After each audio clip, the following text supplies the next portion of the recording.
bazo tangela biso mukanda na Hébreu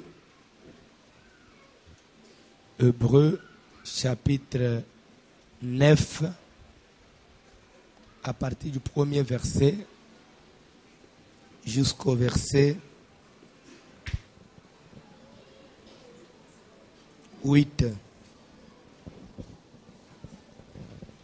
Hébreu, épître de Paul aux Hébreux, chapitre 9e, du 1er au 8e verset.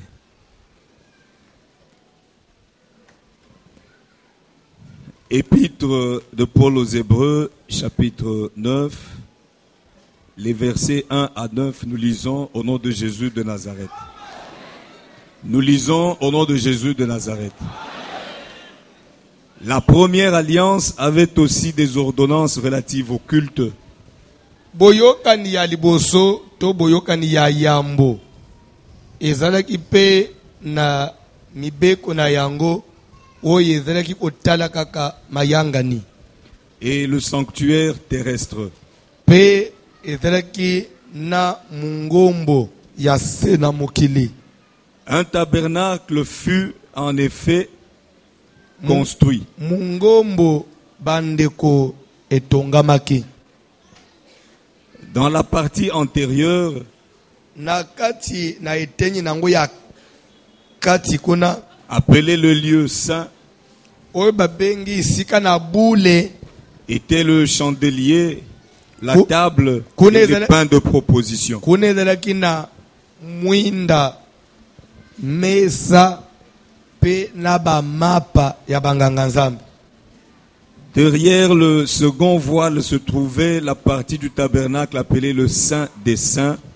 Soki okatisi elamba ya mibale ezalaki na etenyi ya mungombo oyo babengaki esika ya bule na bule, Renfermant l'autel d'or pour les parfums, kuna nde ezalaki na etumbelo ya or bipai wapi babandaki kotia malasi, et l'arche de l'alliance, kuna pe nde bazalaki obomba sanduku ya mibeko entièrement recouverte d'or.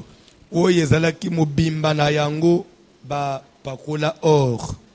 Il y avait dans l'arche un vase d'or contenant la manne, Na kati ya sanduku ezalaki na mwa eluku ya or oyo ezalaki obomba mana, la verge d'Aaron ezalaki na lingenda qui ya avait Alona fleuri oyo wapi ebotaka fololo, et les tables de l'alliance. pe ezalaki na bamesa mabanga, ezalaki na mabanga ya boyokani.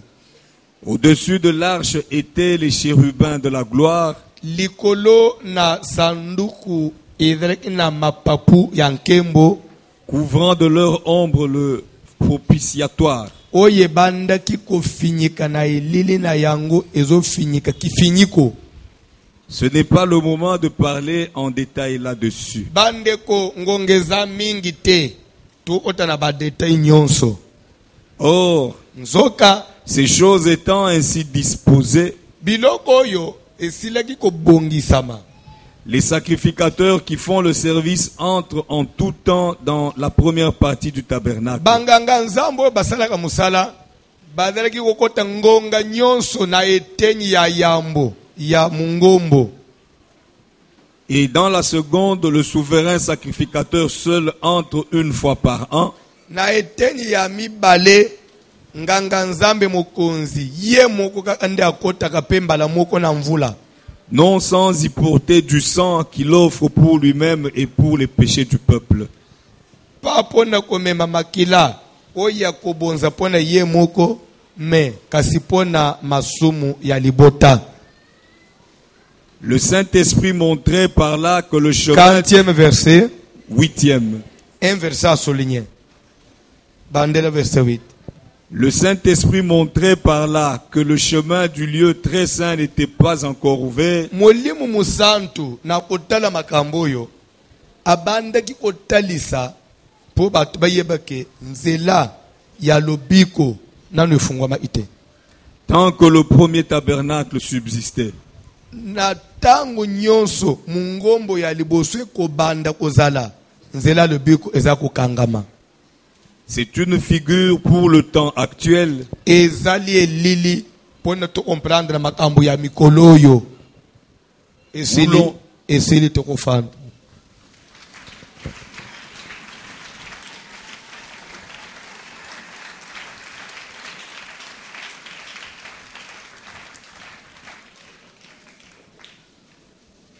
Amen. Soki opesinga matoi pendant 30 minutes. Okozala de suite. Amen. Alléluia. Alléluia. Nazobondela yo au nom de Jésus. Ou fande bien. Opesanga matoi pendant quelques minutes. Oyebi, il y a un enseignement on a sénapé ça dans l'église. Amen. Puisque ce qu'on tali na chapitre 9 au bauchu otanga na ba verset au batang balobeli 3 enseignements ongamo na sénatangi Seigneur sumisato na chapitre na premier verset deuxième troisième verset on a évoqué 3 thèmes. Thème à liboso na tangisa le tabernacle ancestral. Vous vous souvenez? Vous se rappelez? C'était encore en quelle année? Na pesa enseignement ya le tabernacle ancestral Mbalasuka en 2009. 2009. Et après tabernacle ancestral, na teya sur les alliances cachées et leurs signes. Wana na teyango avant 2009, après na teyango soumembaba. Il n'y a pas 2-3 ans. Je crois avoir enseigné sur les alliances cachées. Je crois même ce qu'on continue na YouTube. Au Beti, na YouTube, Beti, pasteur François Moutom. Les alliances cachées. Au mon enseignement, c'est na YouTube. Amen. Les alliances cachées. C'est un enseignement à part entière. Le tabernacle ancestral, c'est un enseignement à part entière. A wasiko tozole bela trafic des esprits na soutemo zole bela les hôtels et na point précieux tozole bela les hôtels ancestrales ou bien les hôtels de famille. Landa bien. Les hôtels de famille. Makamunyo na tangi misato batanga una hébreu le batangi on. Amen. Papa John Bandela lecture chapitre 9 badana premier verset. La première alliance avait aussi des ordonnances. On parle de la première alliance. C'est déjà un enseignement des alliances. C'est clair? Toi avancé. Et le sanctuaire terrestre. Et on dit la première alliance avait des ordonnances relatives au culte. C'est-à-dire que là où il y avait une alliance, il y avait un culte. Oui ou non? Et on dit un sanctuaire terrestre fut construit. Qui dit sanctuaire dit tabernacle. Qui dit tabernacle na lingala mungombo. Amen. Qui dit tabernacle dit culte. Le tabernacle c'était relatif au culte. Alliance relative aussi au culte. Oui ou non? Tabernacle relatif au culte. Toi avancez papa. Un tabernacle fut en effet construit. Dans la partie antérieure, oui, appelé le lieu saint, oui, était le chandelier, Tokei. la table et les pains de proposition. Derrière le second voile se trouvait la partie du tabernacle appelée le Saint des Saints, renfermant l'autel d'or pour les parfums. Ici, on parle de l'autel dans le tabernacle. Amen. Vous comprenez? C'est que ezali biloko moko qu'on ne peut pas séparer. Mais oye ezali na ba enseignement différent. C'est clair? Zamba pambula mutumoko. Ah ouais, je ne parle pas du tabernacle ni de l'alliance, mais je parle maintenant des hôtels. L'anda bien. L'hôtel était où? La place Bazotanga. L'hôtel était dans le tabernacle. Et le tabernacle, fonctionnement na yango nyos, c'est ce qui justifiait l'ancienne alliance. Kola pambola mutomoko. Kola pambola mutomoko. On dit l'ancienne alliance avait des ordonnances relatives au culte. C'est-à-dire quoi? Quand Dieu a conclu la première alliance avec Moïse, c'est ce que nous appelons l'ancienne alliance ou première alliance. C'est clair? Les alliance na Moïse et l'alliance na Sinaï. C'est clair? Alors alliance wana asenga isiko Moïse. Babanda osala culte. Pourquoi culte? Babanda osala lo sambo culte. Donc pourquoi culte? C'est pour renforcer l'alliance. Le culte, c'est pour renforcer l'alliance.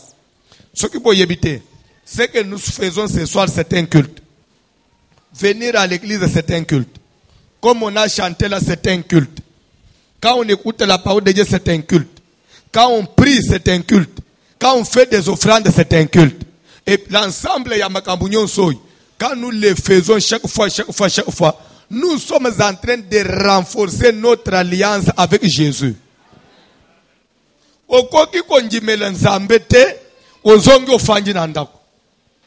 ne pries pas, tu ne fais rien pour Dieu. C'est que cette fois-là, ils ont négligé l'alliance. Vous comprenez?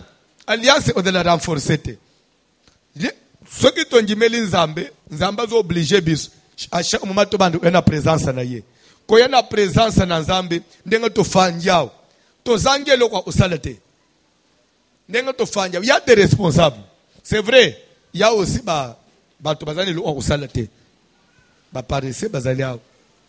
non responsables. Je m'excuse, mais comprenez mon émotion. Nazana torte, batunyotu bafanja, bazaka nelo osalate. Mutumsu pela apongi tongo tipo bazali na ba. Nalobi mabe. Mais à part c'est dans ba responsable. Bato bazana temps ya ko perdre te. Mais so omoni mutu ana zolu ngwanda kwa ya fanji, c'est ayebielo azoya ofandela. Et le azoya ofandela étant chrétien, mutu ayamba Yesu Christ na vie na ye, il a besoin de renforcer sikoyo relation na ye na Yesu Christ. Et cette relation se renforce comment? À partir de ce culte. Ce culte que nous sommes entrés, il y a que ça le pone Jésus Christ. Toujours renforcer les relations avec son Nzambe. Nzamba pambula mutumoko. Les Nzamba pesi banisela alliance ya liboso nda sengi banga banda ko sala culte. Ce culte wana bako banda ko sala ngwa lerete.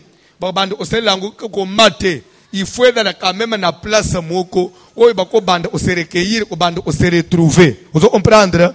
Po ba ya ku utana na Nzambe pona ko adorer.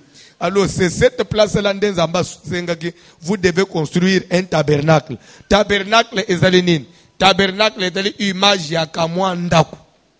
Landa bien. Ndaku wane eze ndaku batonga ya mabaya teto ya babrike te. Ezaleki ndaku moko oyo batonga kikaka batie banzete après ba couvrir na ba voile na ba rideau. Nde mobimba nango yangwana. Ozolanda pe bakabolango na bitenyi misato. Landa bien. Bakabolango na bitenyi misato. C'est-à-dire que batongi nda uneti studio na kati ya studio bache deux rideaux, bache premier rideau bati moi espace bache deuxième rideau, lero bache deux rideaux na kati na mwanda ezobi mise combien de chambres mbalamoko? 3. Première partie soko mur porte au côté mur, première partie, après premier rideau soko traverser premier rideau ou qu'il y a deuxième partie ou côté sur deuxième rideau, si vous traversez deuxième rideau, ou qu'il y a troisième partie, mire. Vous comprenez? Donc, il y a un appartement, misato na katu, bien 3 parties. C'est clair? C'est clair? Ne ndakouane. Ndakouane, ezale ndakou yandengenin. Batonga dans le désert. Ceux qui baling ba déplacer, ceux qui baling ba lungwa, ba ko ba marche, il faut ba longo liango, ba transportant, ba pliango. Parce que ça, voile, ba plier bilamba, bamabayiwana babombi yango lero bakenda bafanje place mususu bapike yango balati sibilamba tabernacle ezongi. Vous comprendre?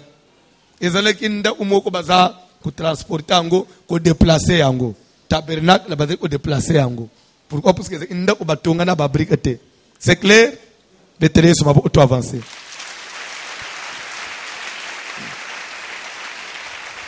So Bible ezolo baboy. Dans la première partie, il y a une première partie, Ndo badiko benga parvis.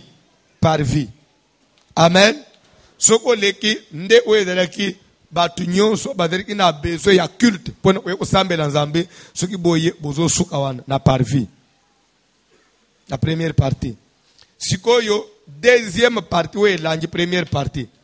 Deuxième chambre, après salon, première chambre, disons première chambre, après salon, c'est la première chambre. Aux Hollanda, si on commence la première chambre, batu nyonso bazoya bakotakate.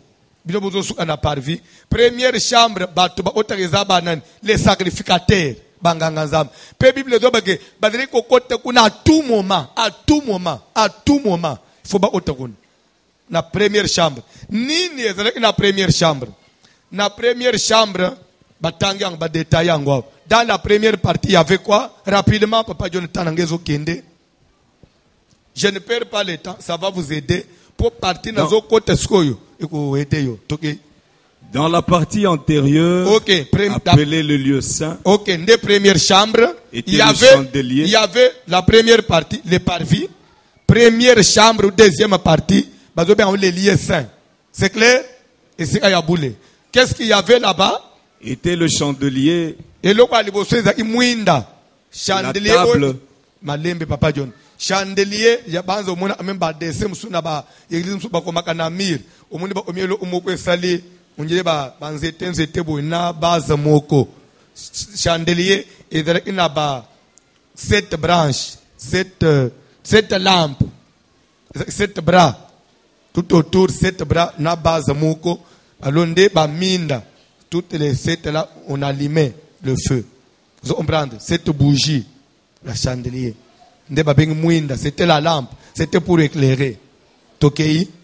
La table et les pains de proposition. Cette table-là, nous pouvons encore l'appeler l'autel. Table, c'est l'autel. L'autel des pains de proposition. Oh, yobotanga mukolomoko na Bible. David, il est réseau qui m'a Saül. Azan exil. Nzale kangiye na place azana katia zamba. David a tel moyen bako kufezate. David a lungwana ba soda na ye. Baya bakota na temple. Bakota ba pia ba pain de proposition. Ou est destiné na ba sacrificateur. David a lié na ba tonaye. Pe Nouveau Testament zole bake. Botanga teke David a lié mapa. Ou est destiné na yete. Ou est destiné na ba sacrificateur. Mais alia yango. Il y a un enseignement là-bas. Je n'ai pas assez le temps. On peut avancer. Il y avait les chandeliers. Il y avait l'autel ou la table, et il y avait les pains de proposition. Les pains de proposition, c'était quoi? L'ande très bien. Mapa kaka ya biso ya mapo.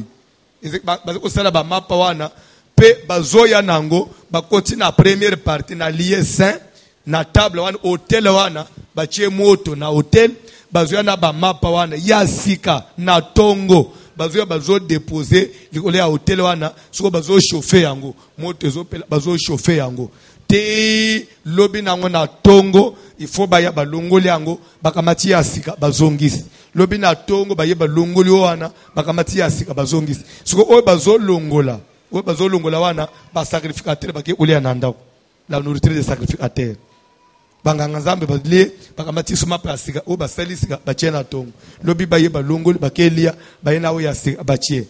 Alléluia, alléluia. Vous comprendre?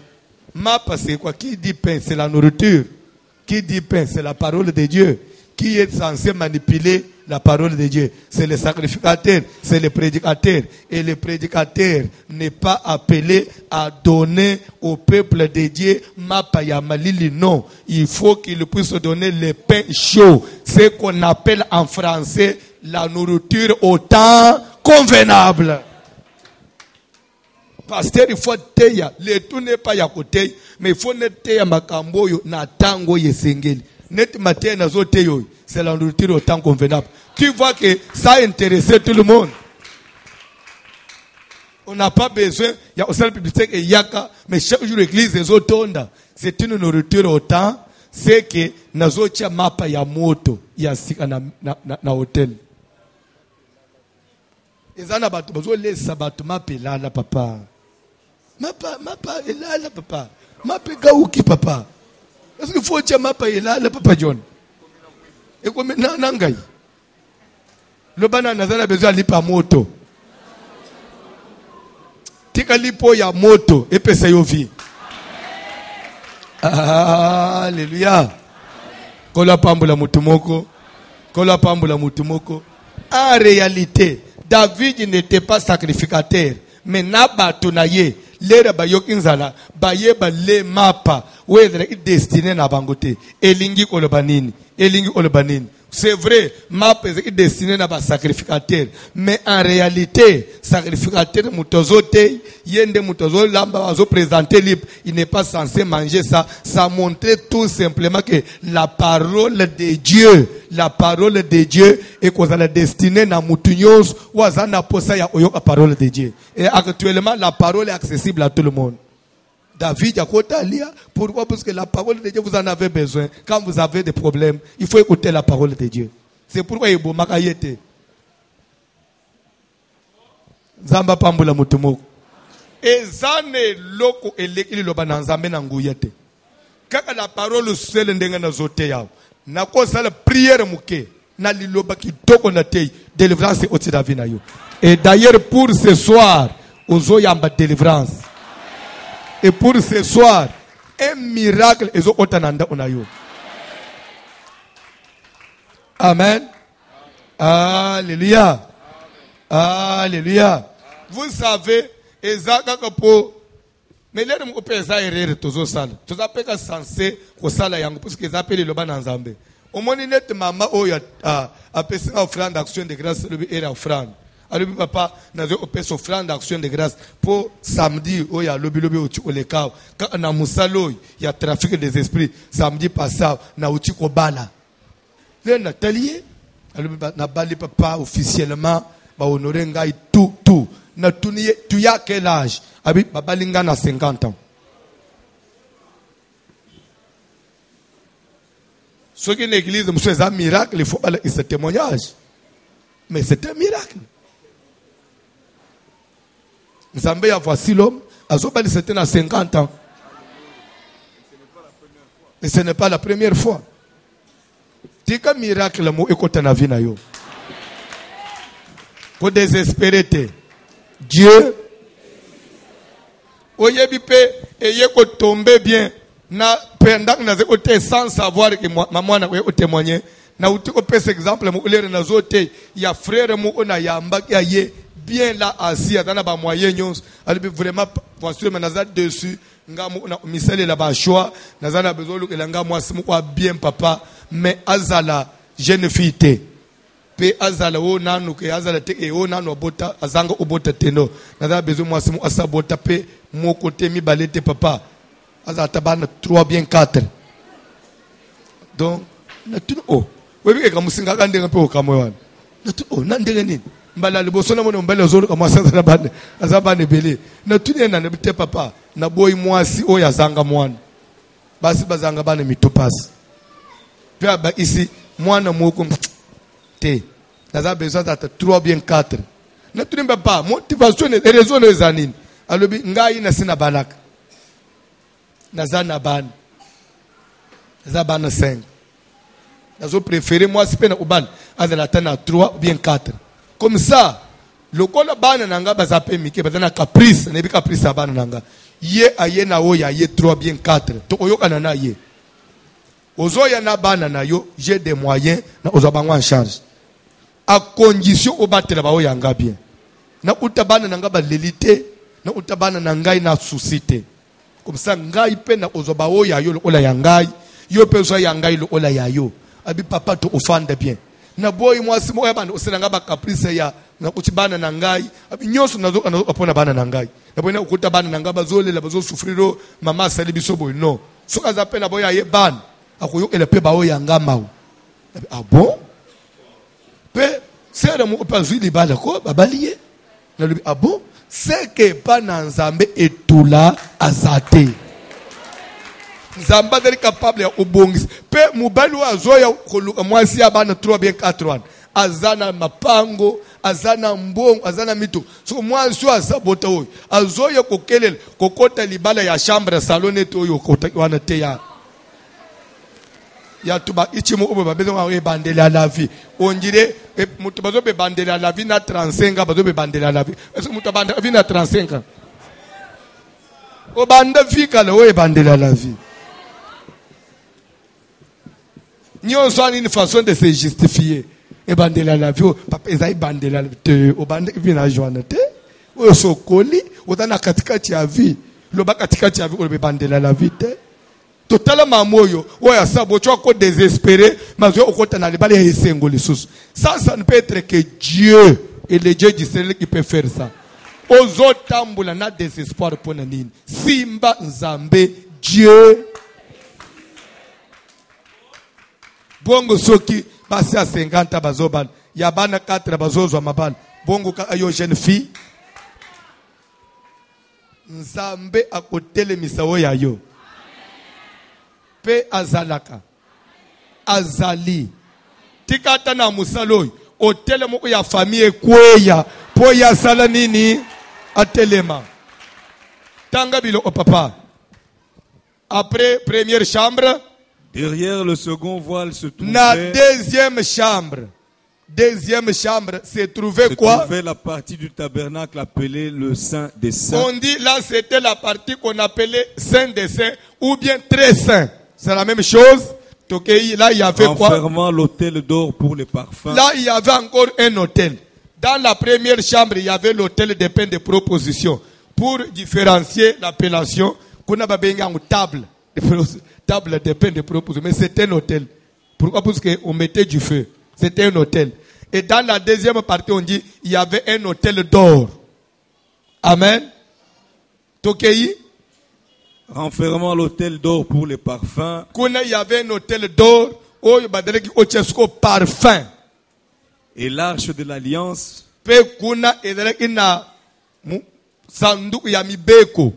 Entièrement recouverte d'or. Kuna pe edreki pe matière arche et alliance basaleka en bois.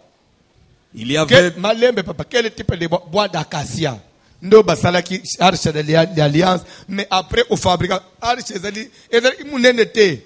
Ede kamwa kese muke kaka onjire serke ya ba bébé.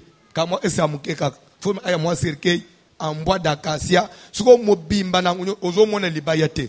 Après les baya, baya suko ko couvrir or, les baya nyonso anezomo na tek or, nyonso bakuni or pur, nde ba couvrir inango arche de l'alliance. Et même hôtel où est un allié très saint, et des hôtels en or, c'est-à-dire que au lieu basala en bois, bien en pied, basali makolo ya or, même mesa ya likolo ya or. Donc bazo tchemoto mais lo mobimba ya or. Vous comprendre? Pourquoi dans les lieux saints des saints tout était en or. Et même sur l'arche, il y avait et l'arche de l'alliance entièrement recouverte d'or.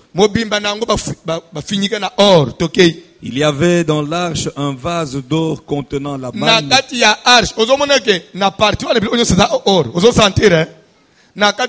avait un vase aussi d'or, en or toujours. Et dans le vase d'or, or.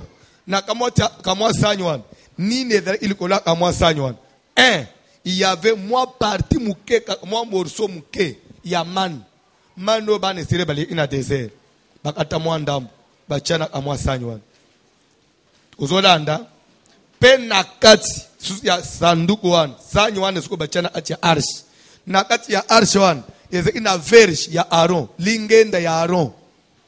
Bazol bake lingende ya Aaron oye botaka fololo oyebi ezanini lere bani se bazotambula dans le désert ozolanda bakomi quelque part babanji obude balubi trop c'est trop koma nyaka tolo babo o Moïse tolo babo o Aaron so puisque Moïse na Aaron baza famille moko ne bito so yeba Moïse Aaron baza famille moko tribu mo famille moko suko bana na Israël ba tribu mususu ba omaki obude lika munanza mbako ko monjire ya famille to sala bo kaka bango to zo moka bango o mepe ko monele biso trop to boyi to lingi pe di tribu mususu pe esala oh Moïse tuni bo tribu mususu pe esala biso ba to pe isibino ou bien biso ba to mipona nzamba yeko yoka makelele wana nzamba bengi Moïse ni bazolo banini Moïse bali se bali bito baye tribu ya Levi pe le isi to sala bo kaka bango to sala bo nzamba le okay lokola bazo sakana yebisa chaque tribu, il y a 12 tribus en Israël.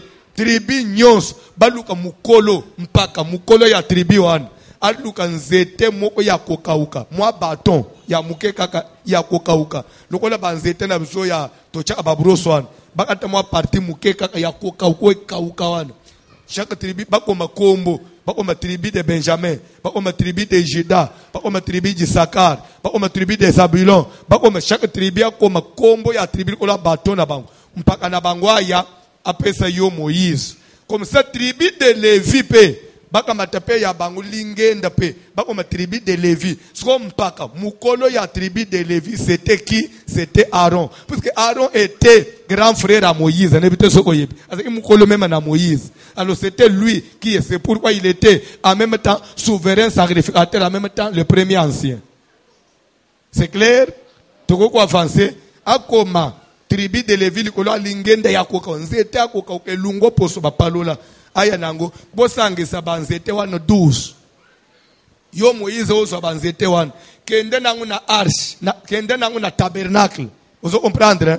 Kende na place na kati ya tabernacle place arche zalaka place ba hôtel zalaka kama tatu banzete wana tiana se kanga tabernacle mwanda ona tangia 3 chambre wana bukende bolala lobi na tongo boyo bofungola bozo sko banzete wana botala nzete nini ekoloba nzete oye ekoloba wana nde nzete ngai nzambe na pona se nde tribu ngai nzambe na pona ba tribu mususu ba fiotola te nde salama kana Israël ba tunyos chaque tribu ba yena kamwa nzete akoko ba siba lungola poso ba komi na couleur tribu de Zabulon, tribu de Juda, tribu de Boy ba yeti ba pesi Moïse enango achena tabernacle ba tunyos ba ke olala na tongo ba ye ba funguli batala boy bazo misa banzete boy batala nzeto bakoma tribu de Lévi oye utaka na maboko ya Aaron ozolanda bakuta nzete wana nzete akokauka ezanga poso ezana misisate kaka na butu moko yelali wana nzete wana eboti ba fleur eboti ba fruit pe ba fruit eteli na butu moko nzete ko na mate eboti ba fleur eboti na ba fruit eteli pato batuni nantenge nini nzete akokauka. C'est pourquoi yuka bayembaka Yesu nangai oza lingenda na alona lingendo ebota fololo. Vous comprendre? Et c'est qu'à partir de l'air baladi c'est kango eboti fololo. En d'autres termes, c'est un témoignage. Alléluia. Yakolobake na bibembe nyonso na mukili. Oyabi nzete yakokauka bapalola poseza nzete kufa. Ezaloko le bembe, quelque chose qui n'a plus de vie. Les bazoka matebibembe ya basakoli nyonso na bato nyonso bamilo baba nzambe bakekola le sango na se ya lita na mabele nyake ebembe moko ya Yesu nde bota fololo yango nde sekwa bibembe mususu esala nini etikala na se ya mabele siko tonji mele bembe nini papa tozonji melo ebota fololo ya babranama na ba Buddha na bande kuna biso ya abo na bakongwa na ba ya bakaji manakasai ekauka ebimisata atafololo mokote. Hallelujah. Na ba ya ebale menyake moko babwaki na se na tongo 3 jours après eboti fololo. Jésus est la Vierge. C'était un enseignement que dans la ebembe moko bakobwaka yango reprendre vie. Mulangala walona papa. Wakatanta kwela ntonga. Alléluia. Je sens l'onction descendre à moi. Nazo sentir pour ça obi isamutu siko. Oh no ya mulangala ya alona. Alléluia. Tika lobi ko ekota zoto na ndengo fanjo. Tika bénédiction mo ekota na misala na yo kaka na poko. Les témoignages. Zolanda biloko wana ndeza. D'abord il y avait la manne na kati na vase d'or, il y avait la verge d'Aaron qui avait fleuri et il y avait aussi quoi? Il y avait les tables de l'alliance. De l'alliance. Les tables on a mis au pluriel. Pourquoi? Parce que c'était au nombre de 2. Il y avait des pierres, des tables de pierre. Il y avait des pierres. Oy Moïse, mabanga mibale. Oy Moïse azwaka jour moko Moïse mataka na montagne. Azo kitate. Azo liete, azo melete, azo sokolete. Dans le désert, il n'y avait pas d'eau. Pour ton information. Moïse a mati na montagne avec ulu anzambe amika angeli kuna 40 jours 40 nuits abimakate. Lera silisi, lera zokita nzamba pesie mabanga mibale. Asimbi mu ona lobo wa mobile, mu ona lobo wa mwasi. Et mabanga mibale wana sur ces deux tables là, ba koma les 10 commandements. Oh yezo sala mobimba ya parole de Dieu, les 10 commandements. Soko ba scriptel likolo ya libanga wana. Ozo comprendre Bataya, hein? C'est ça vrai, c'est Bataya. On dit banga bataya bazoko ma ba lettre ya otaye. Soko bataya na birente bakoma na musapi ya nzambe. Nzambe yemu azo na musapi azo omabu libanga ezo liam. Libanga ezo selonjire potopoto. Nzambe azo oma musapi ezo zinda. Alléluia.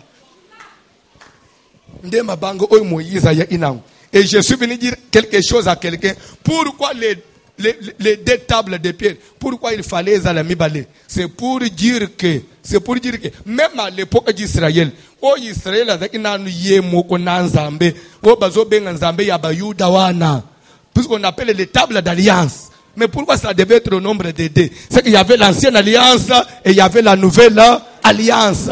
Il y avait les juifs et il y avait l'église des nations.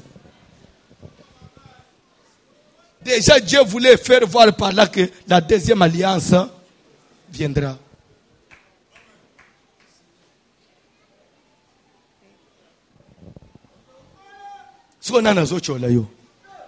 Tokoba.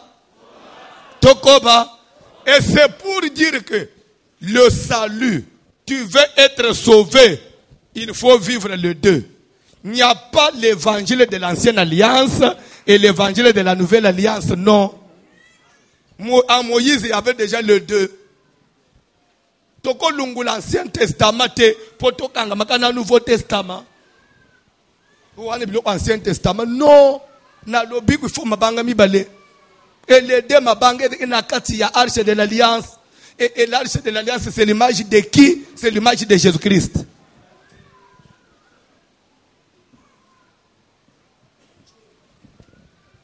Non, continue hôtel, ne sois pas perdu.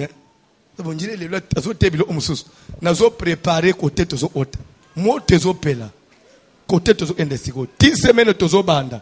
Hôtel ancestral il faut quoi? Alléluia. Alléluia. Kola pambula mutumoko. Kola pambula mutu. Puisque les kambu na biso ezali na verset 8 ende place na hôtel. Verset 8 ezo baboy.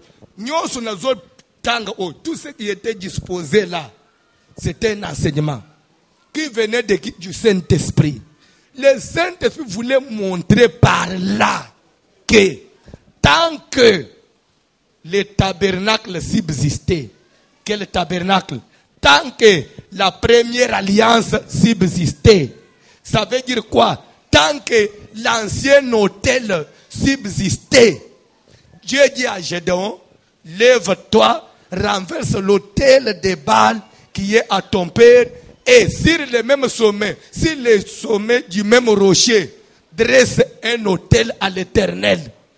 Ça veut dire quoi? Si l'autel ancestral, l'autel des parents n'est pas renversé et que tu ne peux pas relever un deuxième autel, et même si tu dresses un deuxième autel, ça ne peut pas sauver tant que le premier autel n'est pas renversé. Le salut ne pouvait pas entrer dans le monde tant que Christ n'avait pas traversé le premier tabernacle.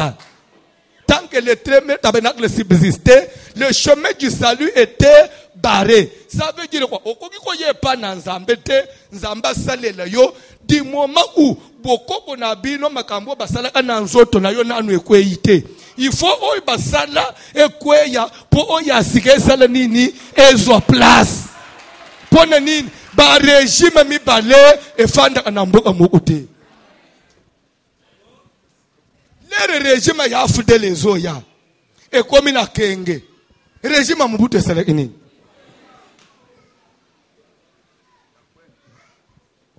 soki régime ya Mobutu ekimaka te ya fedele mpe elingaki ekota te. Gloire na Nzambe kokota na vie na yo te soki oyo bakoko na oyo basala nano ekweya te. Il y a un chemin qui est barré malgré que vous priez.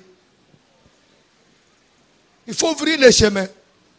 Et Bible, papa, reprendre verset 8. Après, après,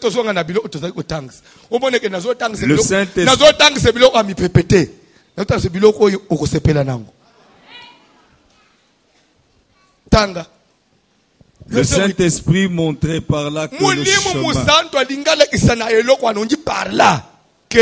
le chemin du lieu très saint n'était pas encore ouvert. Le chemin du lieu très saint n'était pas encore ouvert, ok?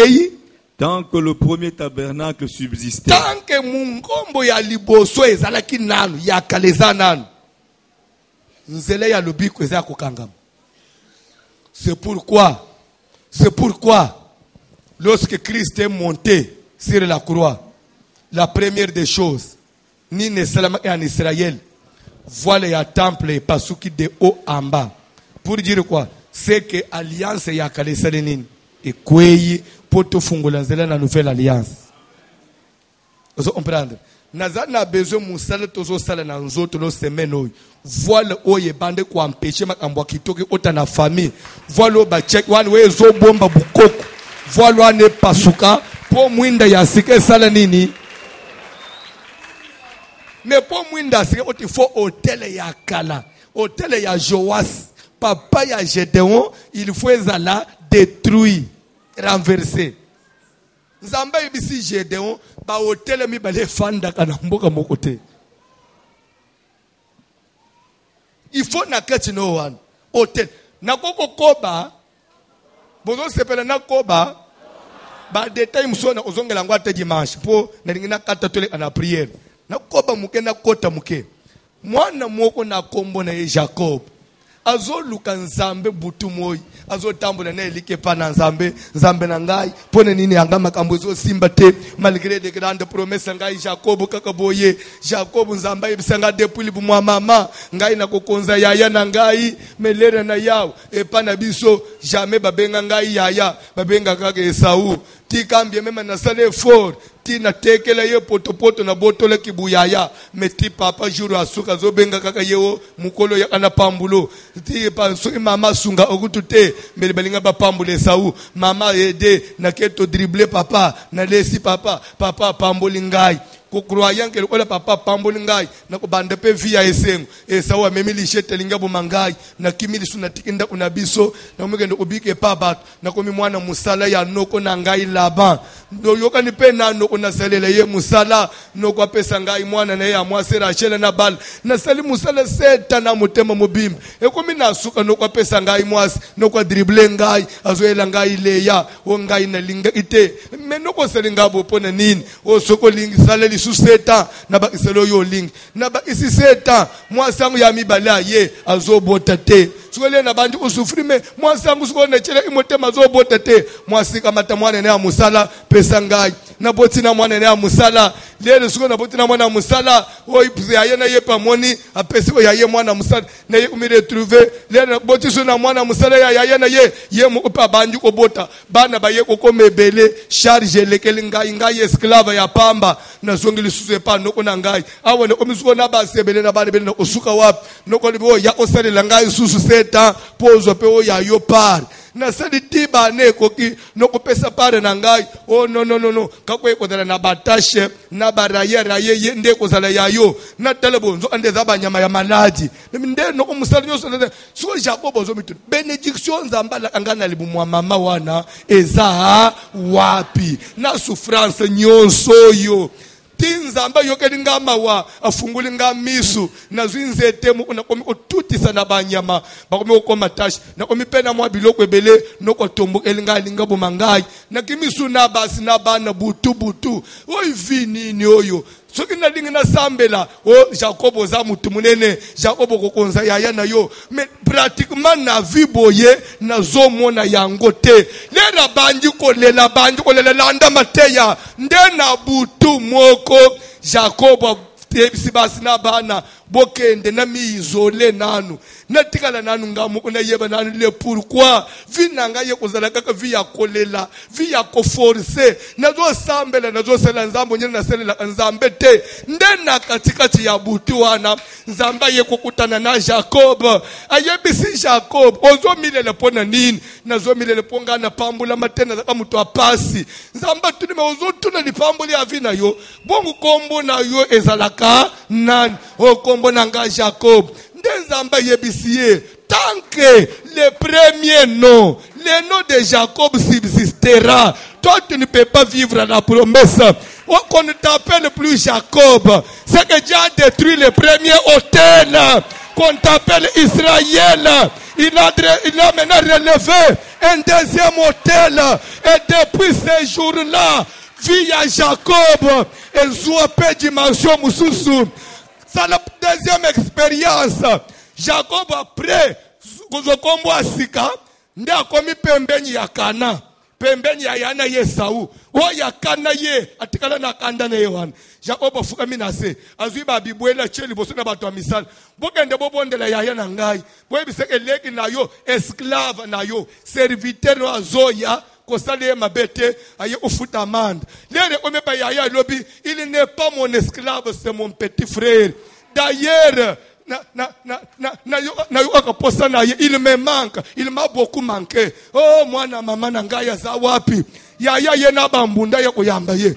Jaobo mituni depuis quand na vi na ngape makambo itoko ebandi. Puisque premier hôtel sali nini?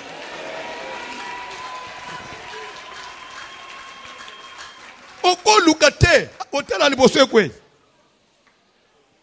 to telemi to oko ba dimanche nazo tema be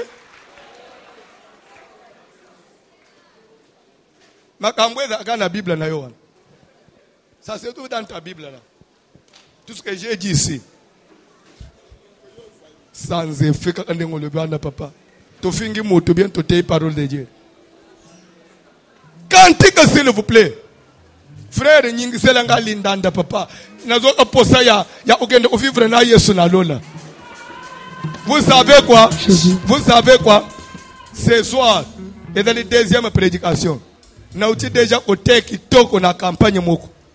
Na bande 17h30. Na sirisi 18h15 na sisi mateo kon. Na campagne moko munene susu. Côté ya Zamba avocat.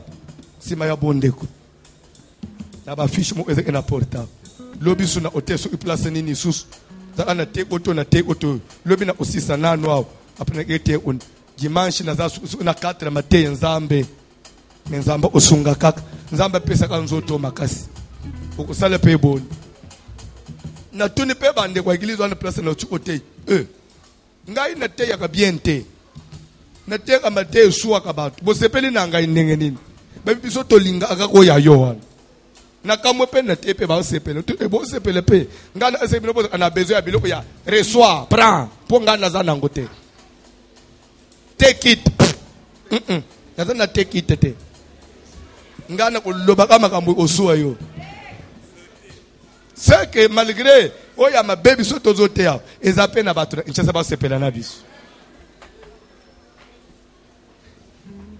Oh Yesu yo. Qui t'a dit que okokufa? To book premier hôtel. Gloire na Nzambe salanini. C'est pourquoi ezana batu mususu il faut kombo na yo ya kale kweya. Pour mona lobo onanzamba. Il faut makila ya famille etumbama. Makila ya aseka kalembele, makila voici le mekota na katina yo.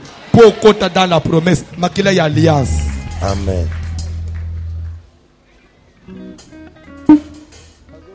C'est comme ça qu'il est écrit dans Hébreu quelque part. Le sacerdoce étant changé, il y a nécessairement changement des lois. Si on change l'autel, il y aura nécessairement changement de vie. Cantique frère, j'ai confiance. Na pesili pa ya moto, so bayela nganzembo amalini. Atabino mo papa.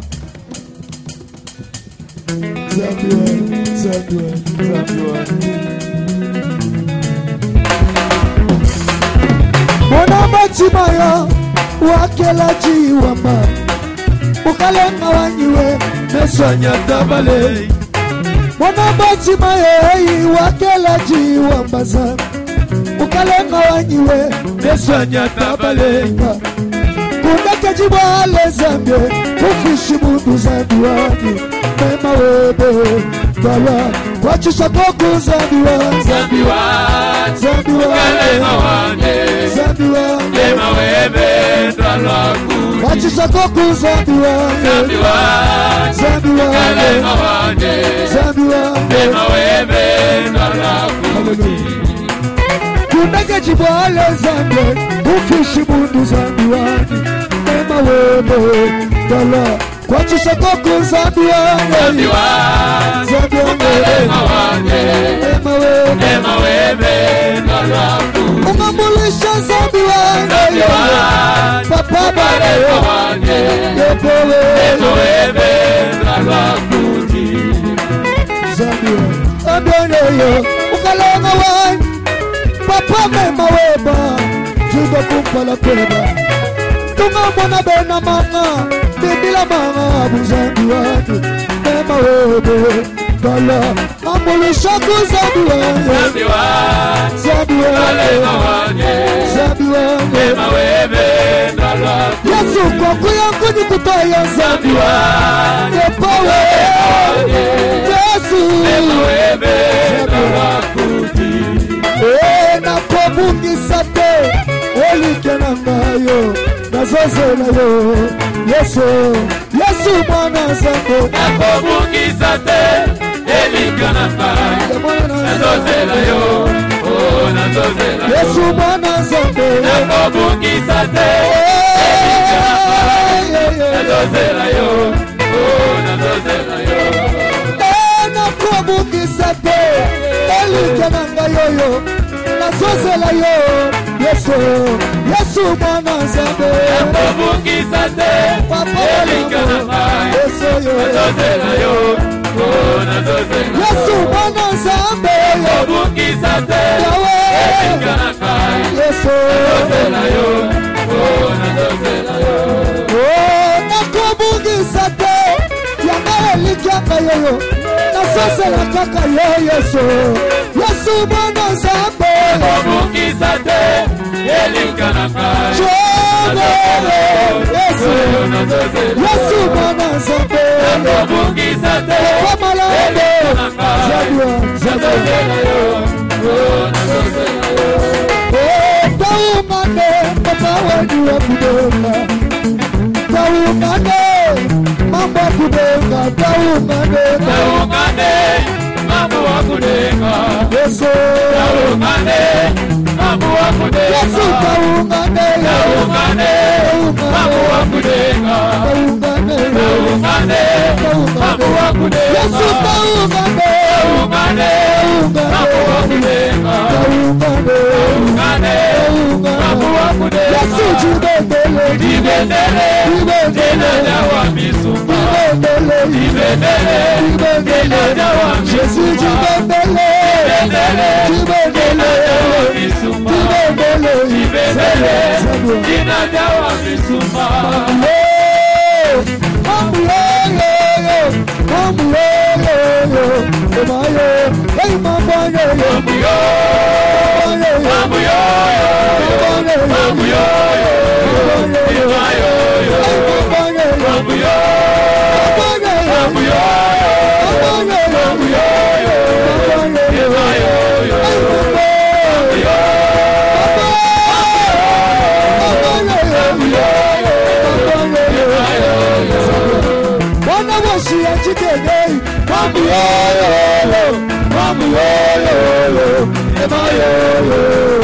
kule chiboka ya duka tutu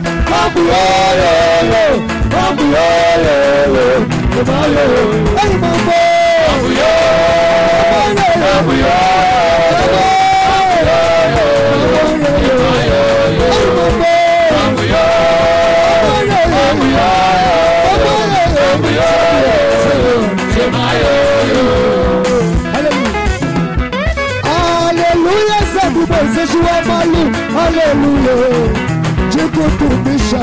Haleluya Yesu. Haleluya kandi mwenzi wangu. Haleluya. Nikutumisha. Kuimba kwa dhambi wangu. Haleluya kandi Haleluya Yesu. Haleluya. Nikutumisha. Kuimba kwa dhambi wangu. Haleluya kandi Yesu. Haleluya. Yesu. Nikutumisha. Oh, jina bazani. Unabii wa moyo wangu. Bazani. Unabii wa moyo wangu. Bazani. Unabii wa moyo wangu. Bazani. Unabii wa moyo wangu. Bazani. Unabii wa moyo wangu. Bazani. Unabii wa moyo wangu. Bazani. Unabii wa moyo wangu. Bazani. Unabii wa moyo wangu. Wewe. Unabii wa moyo wangu. Unabii wa moyo wangu. Unabii wa moyo wangu.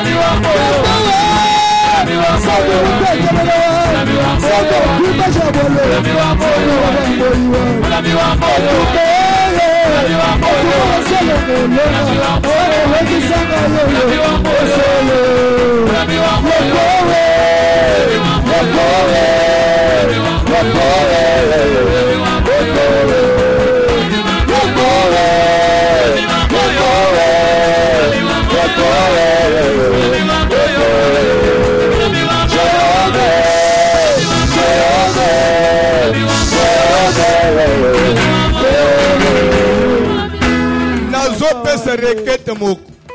mais avant na pesa rekete pesanga 2 minutes biloko ezomatanga na motema na bimisango nazobombela ngo nini. Amen. Neto yo ko voyager boy utikeli ngango na kuyenda nango wapi eza yayo nakoloba quelque chose. Amen. Nakoloba quelque chose. Amen. Pourquoi na lié très saint ou bien saint des saints là où il y avait l'arche, pourquoi l'arche devait être couvert en or et tout ce qu'il y avait là, même la table, l'autel de là, or, même vase, où est le maman, or. Pourquoi tout est en or là-bas? Et l'or pur. Na ba matière première nyos, oyebria alokola or ezate. Oui ou non? Même na valeur, or ezali ola nyos. Ça veut dire quoi? Brillance, isola esanine, isola sa clarté, isola sainteté, isola sa sanctification, oza epa na Nzambe. C'est pourquoi babengango lié très saint. Caractéristique nango ça dit epa na Nzambe salité ezalakate. C'est pourquoi ozo utame likolo ya arche basala quand on dit qu'il y avait les chérubins. Chérubins zanine, chérubins za espèce mu upe ya ba ange za analola ba musalango za anine. Baza ba ange sentir ya liboso oyeveya ana sainteté ya Nzambe pour empêcher mabe comme.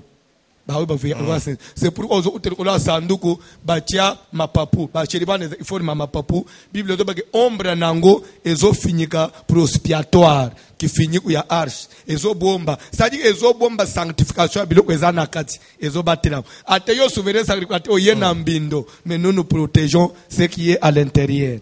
Et je vais parler, l'arche contenait les choses. L'arche c'est l'image d'un corps et dans le corps il y avait quoi? Ça veut dire quoi? Il y avait 3 choses.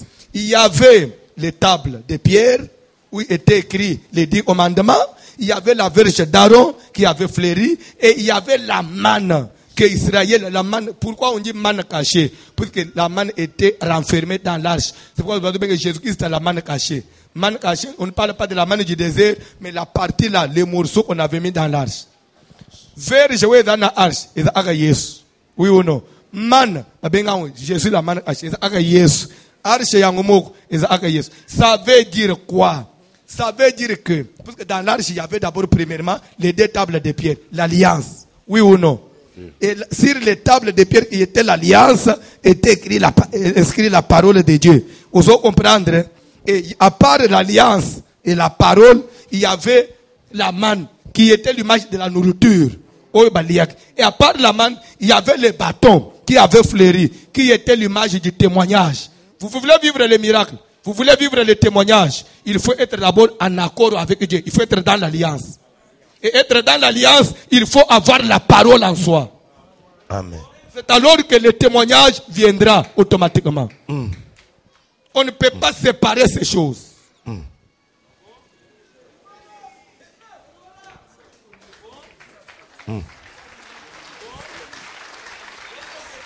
Yo fanji saka liloba na kati na yo. Kota na alliance na nzambe.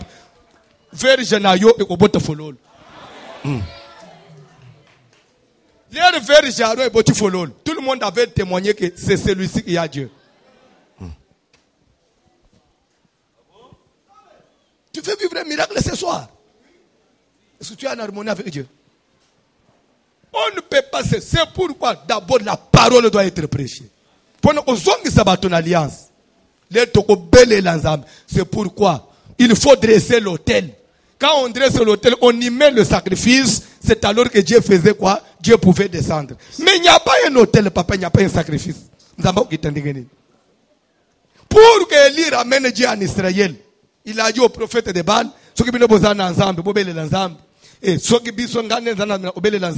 et d'abord pour témoigner, c'est Élie qui a Dieu. Bible, il a d'abord commencé pas par dresser l'autel. Non, on a dit restaurer l'autel. C'est-à-dire quoi? Il a réparé l'alliance. Et quand il a ramené l'alliance, il a demandé à ce qu'on puisse amener des vases pleins d'eau et qu'on puisse verser la parole. Et quand on a versé la parole, quand on a invoqué, il y a eu un témoignage, le miracle. Biloko est temble à des pères.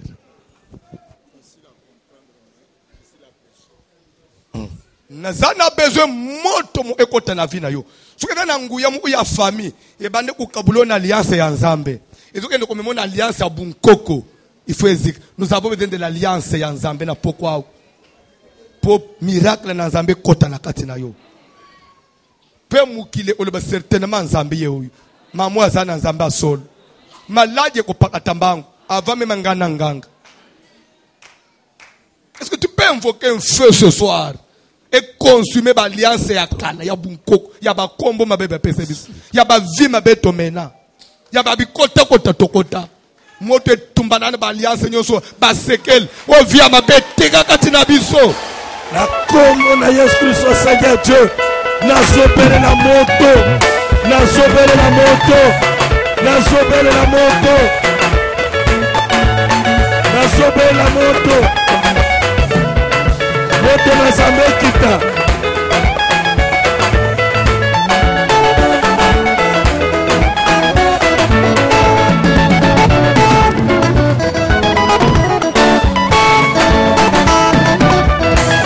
moto na Nzambe pela moto na Nzambe pela moto na Nzambe kita ekuba nyonso akana ya mona tele ya monini ekuba mama esika na kombo na Yesu na kombo na Yesu na kombo na Yesu na kombo na Yesu na kombo na Yesu na kombo na Yesu na kombo na Yesu moto na Nzambe pela moto na Nzambe pela moto na Nzambe pela moto na Nzambe pela Nzambe kita moto na Nzambe tumba moto na Nzambe panza moto na Nzambe kita epanza nyonso akara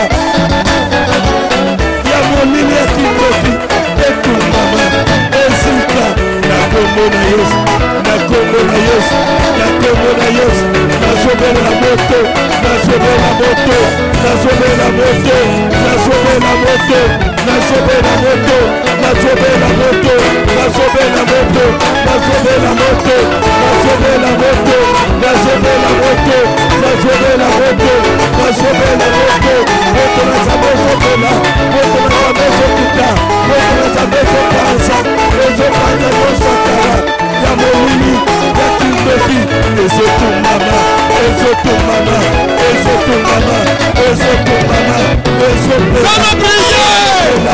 Ezopela, Ezopela, Ezopela, Ezopela, Ezopela, Ezotumama, Ezopela,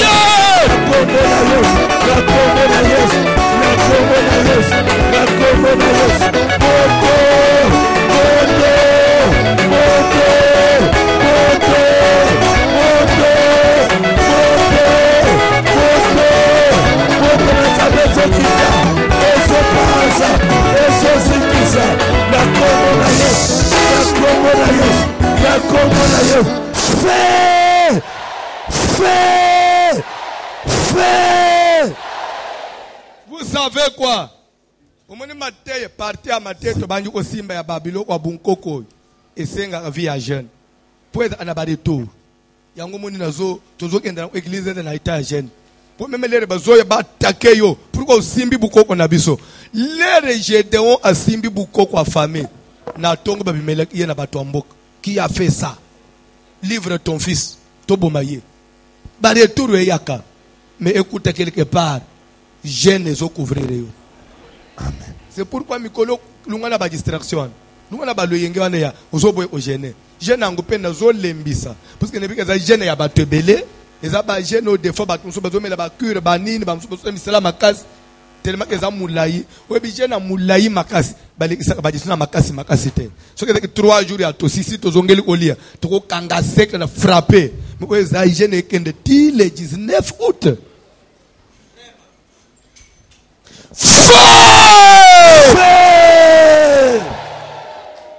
Omoni Nzambe aza le premier destructeur des hôtels. Amen. Azo tuna Jacob, quel est ton nom? Mon nom c'est Jacob. On ne t'appellera plus Jacob. Ça veut dire quoi? La première appellation doit disparaître. Nzambe a trouvé que condamnation n'a pas na yo, les premier hôtel.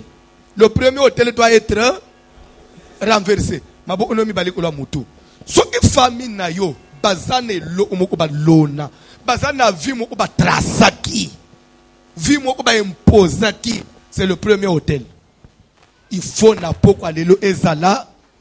Soko tambula anangmema na makile no wana. Oyebi na talisio ke le tabernacle des fois bazala ki oporter yango, o transporter yango, o déplacer yango. Soki balingi balungo place wana, ba pli yango ba memi ba chena ba valise, bazo tambula na tabernacle. Vous savez des fois nous marchons avec les alliances et les hôtels de famille en nous, dans nos corps là. Dans le sang, toujours transporter yango sans le savoir. Ozo tambula na ba hôtel de famille, okomona bola mundenge nini. Milere nzamba talike tabernacle ya kalezo kanganzela lobiko. Oh, après fête des Juifs. Tu n'as pas service après fête des Juifs. Après, maintenant la traversée du tabernacle ancestral. Pour comprendre ce que très très bien. Oh, il faut vivre Kalembelem dans sa vraie version.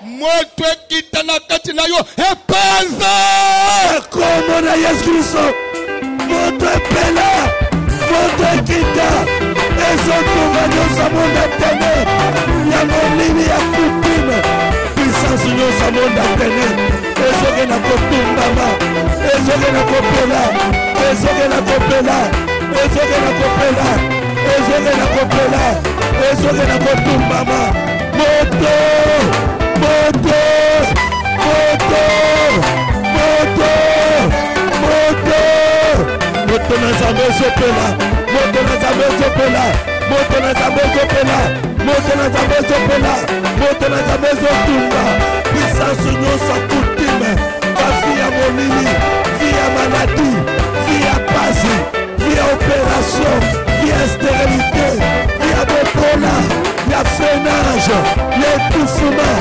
ezozika ezopela ezopela ezopela ezopela ezopela ezopela ezopela ezopela ezopela ezopela ezopela moto na nzambe ezokita moto na nzambe ezopela moto na nzambe ezotumba moto na nzambe ezozikisa ezoka via maladi via pasi via nzala via bokola via stérilité via chômage moto moto moto moto moto moto moto na kombo na Yesu maboko mibale likolo ya mutu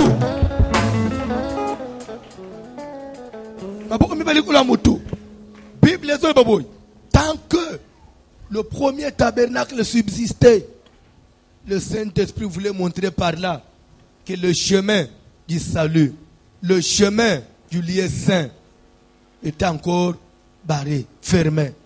Papa, tant qu'il y aura ça en toi, le chemin de l'élévation aux la barré. Tant qu'il y aura l'hôtel des familles où ils vont vivre quand ils sont nzela libala esengo libala kimi ozala fermé. Alors ce qui te dit to fungula nzela voyage esengo, il faut te détruire tabernacle, to hôtel ancestral ezana atina yo. To détruire ba cérémonie, ba mvutuma, ba alliance ya famille na yo. Il faut kweya na pourquoi. Ce qu'on tambula ananguna makila, ce qui musu oporta à partir de kombo, ce qu'on yebi bien, kombo yo zala anang. Eza ayanan grand-père ou même ya famille na bin. Yo ba peso kombo ya vraiment les chefs penza le racine même ya famille oyeba ate oza kombo papa ya papa na binoti yo ndo ozo porter penza par les noms vous portez l'hôtel des familles en toi nazana besoin moto traverser même ko kombo ande ngotelemi wana so que un esprit moko ya blocage ezo vivre à partir de hôtel trafic mo esprit moko doit résister na bénédiction mona bolamu te ba esprit mo e baraka nzela bénédiction kaka na moment na zolo ba hôtel ezo bukana ba esprit wana ezo bima. Amen. Zala concentré.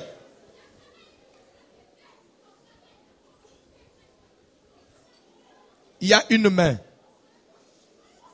qui doit te toucher. La main invisible, la main de Dieu.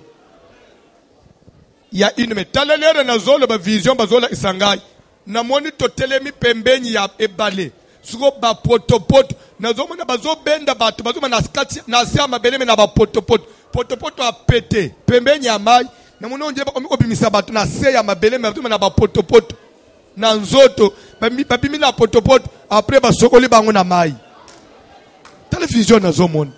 Pourquoi nzamba zole sanga vision? Tika vi ya mutu moko. Oye ba konda na kala.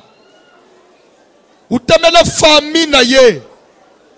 Utamela bunkoko. Vi wane fungwa ba. Fire!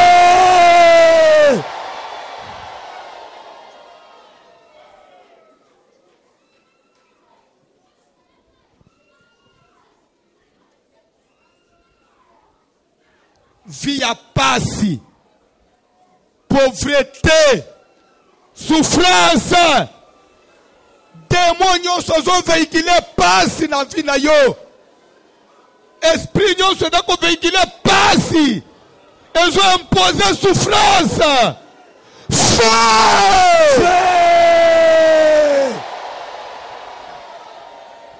Tikana musalo ba vie à bateau fungwama. Amen.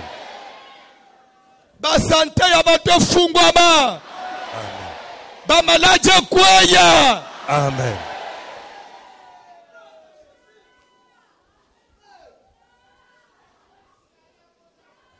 Zala concentré. La Bible dit car Dieu est esprit. Il faut que ceux qui l'adorent en esprit. Évitez distraction. Si mbanzambe ka place au télémiwan. Na moment où to télémi boy. Vous comprenez que Christ moko na nzoto disparaître.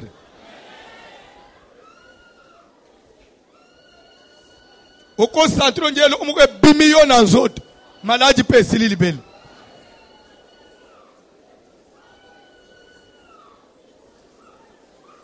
Moment on dit même bato ma boma babi kaka ba aveugle ba monaka. Parce que la main de Dieu est sur la salle.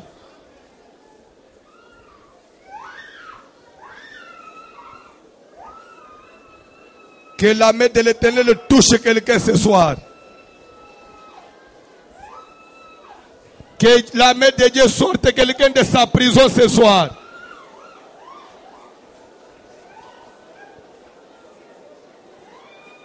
Shene mokwe katana. Shene mokwe katana. Shene katana.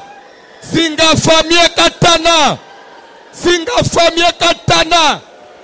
Via ndoyi na yo katana. Via ndoyi via koko na bino tika yo. Amen.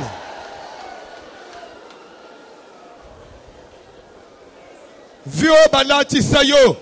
Ya tata mwasi na bino vima be. Atikala ko changer mi bali vimo bimba. Esprit wane bima.